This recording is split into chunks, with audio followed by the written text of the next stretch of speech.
नमस्कार, आप देख रहे हैं राज सत्ता इंटरनेशनल। सरकारी नौकरी की भर्ती में एक बड़ा बदलाव हुआ है। कल हुई कैबिनेट की मीटिंग में नेशनल रिक्रूटमेंट एजेंसी के गठन के प्रस्ताव को मंजूरी दे दी गई है। इसका जिक्र इस साल में हुए बजट भाषण के दौरान हुआ था। साल भर में लगभग 2.5 से 3 करोड़ की संख्या में युवा अलग अलग सरकारी नौकरियों के लिए परीक्षा देते हैं, लेकिन नेशनल रिक्रूटमेंट एजेंसी यानी NRA के गठन के बाद यह एक कॉमन एलिजिबिलिटी टेस्ट देंगे। आपको बता दें कि अभी इसमें 3 रिक्रूटमेंट बोर्ड की भर्ती की जाएगी, जिसमें स्टाफ सिलेक्शन कमीशन यानी SSC, रेलवे रिक्रूटमेंट बोर्ड यानी RRB और institute of banking personal selection यानी IBPS शामिल हैं। सेंट्रल एलिजिबिलिटी टेस्ट की परीक्षा साल में 2 बार ली जाएगी और इसका रिजल्ट 3 साल के लिए माननीय होगा। छात्रों को रिजल्ट सुधारने के लिए 2 मौके और दिए जाएंगे, जिसमें सबसे बेटर रिजल्ट ही माननीय होगा। आज नौकरी के लिए जो युवा होते हैं उनको बहुत परीक्षाएं देनी पड़ती है और उनको लगभग 20 रिक्रूटमेंट एजेंसीज है, तो कोई 4-5 में अगर परीक्षाएं देता है तो उतनी परीक्षा उतनी जगह जाना, ये सब समाप्त करने के लिए एक ऐतिहासिक फैसले में नेशनल रिक्रूटमेंट एजेंसी, राष्ट्रीय भर्ती संस्था, ये परीक्षा लेने वाली कॉमन एलिजिबिलिटी टेस्ट ये लेगी और इसका करोड़ों छात्रों को लाभ मिलेगा। छात्रों को यानी युवाओं को लाभ मिलेगा जो नौकरी के लिए आवेदन करते हैं। इसके बारे में विस्तार से जानकारी देने के लिए हमारे साथी जितेंद्र सिंह जी आए हैं, लेकिन मैं इतना ही कहूंगा कि ये मांग थी पूरे युवा पीढ़ी की सालों से, लेकिन नहीं हो रहा था।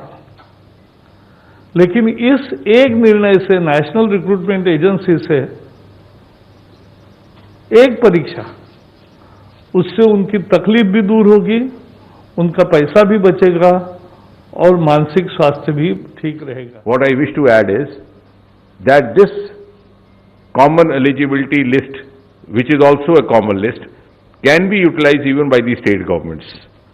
और हम राज्य की सरकारों को भी सुझाव देंगे और उनके जब समझ में आएगा तो निश्चय ही वो भी समझेंगे कि उसमें इनका लाभ है, क्योंकि राज्य सरकार के लिए भी उनका स्टेट एक्सचेकर में बचत होगी। So in fact this is in keeping with the cooperative federalism. We are in fact facilitating even the selection process is undertaken by the individual state governments. उनका स्टेट एक्सचेकर बचेगा, उनकी व्यवस्था बचेगी, एक चरण उनका क्रॉस हो गया। और इसी तरह आगे चल करके मेरी कल्पना यह है कि प्राइवेट सेक्टर भी इसको उपयोग में ला सकता है, जैसे कि अब हमने देखा एडमिशन्स के सिलसिले में हमारी दूसरी लिस्ट को लाया जाता है। इसमें